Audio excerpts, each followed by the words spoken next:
నిజ నిర్ధారణకు అంతిమ నిర్ణయం డిఎన్ఏ టెస్ట్. ఉన్నది ఉన్నట్లుగా వాస్తవాలను శోధించి వివరించే మన డిఎన్ఏ టీవీ, మన రాష్ట్రం, మన ఛానల్. భారత్ మాతాకి జై. ఆపరేషన్ సింధూర్ ప్రధానమంత్రి నరేంద్ర మోడీ గారు నిన్న అర్ధరాత్రి ప్రారంభించిన ఈ ఆపరేషన్ సింధూర్లో మరి భారతదేశం మొత్తం ఒకటైంది.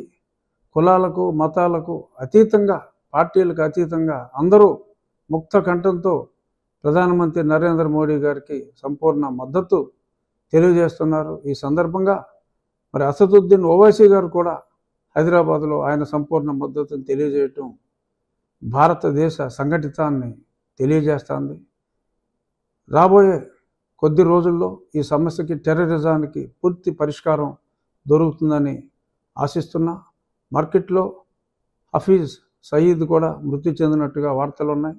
అది నిజమైనా ఇంకా కాకపోయినా ఈ ఉగ్రవాదానికి శాశ్వతంగా రాబోయే కొద్ది రోజుల్లో భారతదేశం ఉగ్రవాదానికి, పాకిస్తాన్ చేసే ఉగ్రవాదానికి స్వస్తి పలుకుతుందని మనస్ఫూర్తిగా ఆశిస్తూ జై నరేంద్ర మోడీ, జై భారత్, భారత్ మాతాకి జై.